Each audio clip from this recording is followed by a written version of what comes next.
Gulat na gulat talaga ako dito mga amigo. Akala ko kasi pating ito yung isdang ito mga amigo. Ayan oh, hugis pating talaga. At tingnan nyo naman sa sobrang likot niya. Ang tagal ko siyang mapana. Naghanap ako ng timing para matamaan natin. Buti na lang tinamaan. Tuga!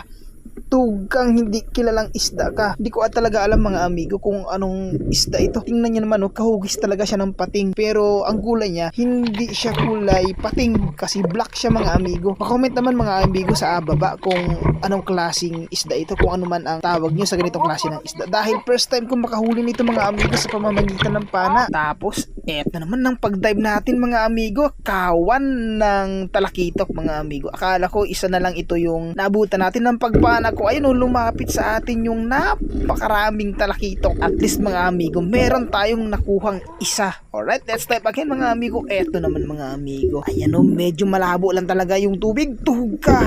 Tugang talakitok ka. Mas malaki ito mga amigo doon sa unang napaanan natin na talakitok. Talaga namang malabo yung tubig ngayon mga amigo dahil napakasama ng panahon dito sa Palawan dahil nga sa hanging habagat. At eto naman mga amigo, salamin tugang salamin ka. Malaki na ang isdang ito mga amigo na ang tawag sa amin ay salamin kapag nagkawan ito mga amigo. Tapos malalaki ay talaga namang jackpot mga amigo dahil napakaamo niyan. At eto naman mga amigo, nasa ilalim ng tripod na sira. Ayan, isang masarap sa inihaw, yung isdang pakol. Ayan, masarap ito mga amigo. At eto naman mga amigo, talakitok, tugang talakitok talaga namang patyagaan ng talaga mga amigo at patalasan ng mata at pasinagan lang ng flashlight dahil nga napakalabo ng tubig. Sa mga nagtatanong ng flashlight natin mga amigo, nasa yellow basket mga amigo yung ating flashlight. At eto naman mga amigo, nakatago sa ilalim ng tripod, tugang lapu-lapu ka. Eto yung lapu-lapong putik mga amigo na napakasarap sa escabeche, yung sweet and sour na luto. Tapos sinigang, the best yung lasa ng ganitong klase ng isda mga amigo. Masarap. Alright,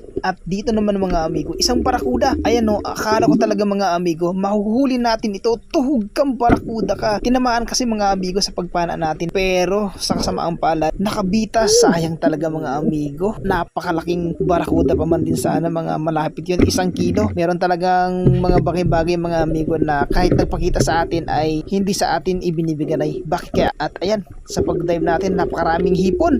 Ayan yung maliliit na hipon. Tapos ayan naman yung titirahin natin, yung tuko-tuko. Tuhugang sunog ka. Sunog ang tawag dito sa ganitong klase ng isda mga amigo. Sa amin naman ay tuko-tuko ang tawag. Alright, eto pa mga amigo, napakalapad. Tingnan nyo naman kung gaano kalapad. Isang bayang, inasinta ko talaga mga amigo sa ulo. Pero ang nangyari, hindi tinamaan. Grabe yung uli ni Pastor.